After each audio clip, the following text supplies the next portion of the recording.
I would rather just say, you know what, I'm just going to prepare for the collapse. And if we get away with it one more time, well, I'll have to ride it out one more time. So if there is a huge recession, if the US dollar goes down during that recession, I agree with you. If the US dollar goes up during a big US recession, that's probably going to be very problematic for the rest of the world. Obviously, if I am a foreign shoe manufacturer, if I think the dollar is going to go down, I want to borrow dollars because when I repay them back, they won't be worth as much. I mean, I want to do that. I mean, the world, when you borrow in a currency, you're hoping that currency loses value so that when you pay it back, it's less. The problem is going to be the lenders. See, right now, people want to loan US dollars because they have confidence in the dollar. Well, what happens when they lose that confidence? It's going to be the lenders that don't want to make dollar loans. People are always going to want to borrow in a currency they think is going to go down. They're just not going to want to lend in it.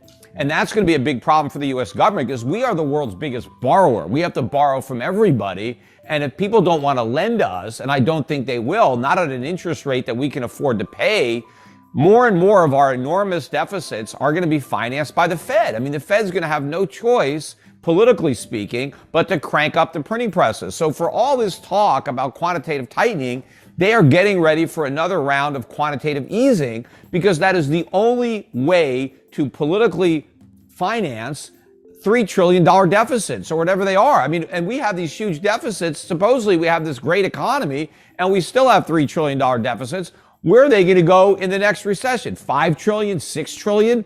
And where is the government going to get all that money? They're not going to raise taxes on the middle class. They're not going to cut Social Security or Medicare. So the Fed is going to have to print up all that money. We're going to have to print far more money in the future than we have in the past. And we're not going to get foreign central banks to do our dirty work. The Japanese, the Chinese, the Saudis, whoever, they are not going to buy up U.S. treasuries. The Fed is going to be the buyer of only resort. They're not going to want them because I think they're still able to get away with the transitory narrative. They're still saying that what we're seeing is COVID related, it's Putin related, and so they're acting as if nothing has changed. There is a point in time where the public is not going to buy those excuses anymore.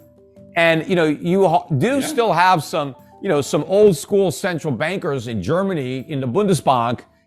These guys, they just can't keep quiet and watch the euro become the Portuguese, escudo or the Italian lira. It's supposed to be the Deutschmark. So at some point, something is going to have to change there. And look, what I think it's going to take for the dollar to really sell off is either one or two things are going to have to happen.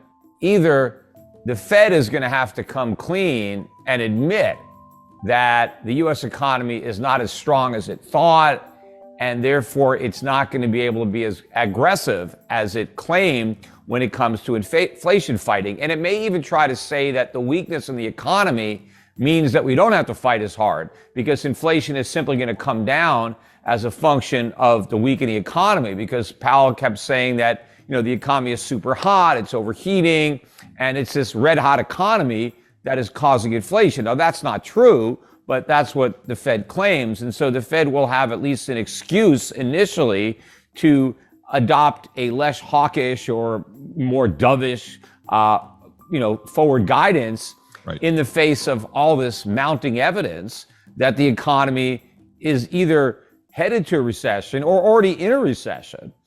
So either that's going to happen, the Fed comes clean, or the markets begin to front run that, capitulation and start to realize that that's going to happen. Even before the Fed acknowledge it, the markets start to realize, wait a minute, this economy is a mess. We're in recession, or we're going to soon be in recession. So the Fed is never going to be able to follow through with the rate hikes that have already been baked into this cake. And I think the reason that we've seen this strength in the dollar is because everybody has been bracing for, this epic inflation battle where the Fed was going to, go Paul Volcker on inflation and the consequences be damned.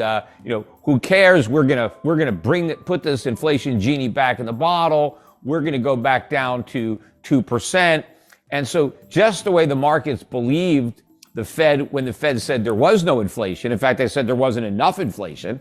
And then when they said, oh, don't worry about the rise, it's transitory, Now that they've admitted it wasn't transitory, the markets still believe the Fed. For some reason, the Fed credibility is still there, and the markets believe the Fed is committed to fighting inflation. Well, I don't.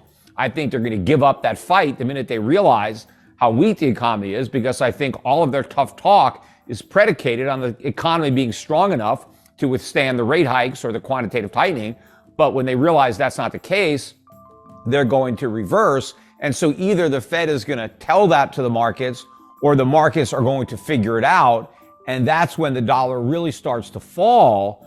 But what I think is the nail in the dollar's coffin is when the Fed turns its attention to the economy and starts to stimulate the economy, even though inflation has not returned to 2%. And in fact, I believe that the next recession will be a catalyst for an acceleration of inflation as the Fed prints more money to try to prop up the economy. And we're going to get the economy falling at the same time inflation is rising. And that means unemployment is also going to be picking up dramatically. You know, the Powell was talking about how he had this great labor market, the greatest he's ever seen. That's a great contrarian indicator that the labor market is about to fall out of bed and we're about to see a big problem. So I think the same thing with the Fed. They think this labor market is so strong, it's an accident waiting to happen.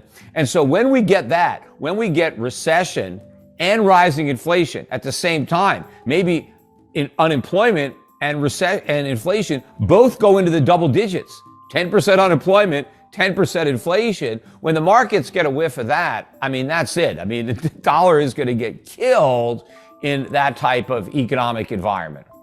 So first of all, the dollar hasn't collapsed yet, but it's been on the brink several times. I mean, it almost collapsed in 1987. It almost collapsed in 2008. So it's been, near death, and then it's, revived. And so the question is, the next time the dollar falls the way it did in 87 or 2008, what if it keeps falling? What if there isn't a miracle to save it? That's what my thought is that how can you press your luck? Because I agree with what Brent is saying in that I'm right inevitably, but the timetable is difficult to tell. What if the imminent threat, or not maybe a threat, is that the dollar goes up before it goes down, because in the long run, it's cross currents at play, right? But here's the thing. How do you know when you've arrived at the long run? Because you can always say it's a problem in the long run, it's a problem in the long run. So that means eventually you're in the long run, except when you're in the long run, you still don't know you're there, right? You still say the same thing. It's a problem eventually. So at some point, somebody who thinks it's a problem in the future is going to be surprised because they've arrived at the future, right? There is no more can caking, because I'm sure it's not going to be, we're going to get to the point where it's a crisis. And then all the people who have said, hey, it's only a problem in the long run, they're not going to suddenly say, yep, it's a problem right now. They're not going to know it's a problem until it's a crisis. So it's going to have to happen. So the question is, can we do it again? The enormity, knowing that every time we have to go back to QE, we have to do it bigger than the time before, and because the problem is so much bigger, right? We have a much bigger drug problem, so we need more drugs. Can the U.S.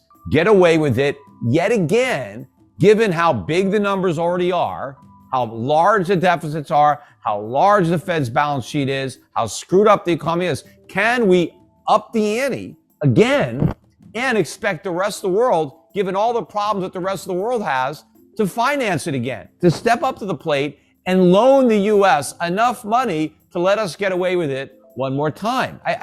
I just don't want to make that bet. I realize, yes, that's the trend. We've been able to get away with it all this time. So let's, just roll the dice and assume that it happens again. But knowing that eventually it has to collapse, I would rather just say, you know what, I'm just going to prepare for the collapse. And if we get away with it one more time, well, I'll have to ride it out one more time. I've done it several times before. But, I would rather be prepared for the end game, because that's the only thing I'm sure of. The path, it's difficult. What would get me to change my mind? I don't think I can change my mind, because I know I'm right. But it's possible that Brent is right, and that before the dollar crashes, it has another big rise. Now, let's say all of a sudden the dollar crashes and now this country doesn't sell us its stuff anymore. The stuff stays there. Well, somebody in that country is going to buy that stuff. They're not going to just, drop it into the bottom of the Pacific Ocean. The stuff's going to get sold. It's just that it's going to be somebody in that country that's going to get it instead of someone in America. Now, the people in America that used to get all this stuff, we're not going to get that stuff anymore. We're just going to have our dollars. But what are we going to buy with those dollars? Nothing, because they don't have any value.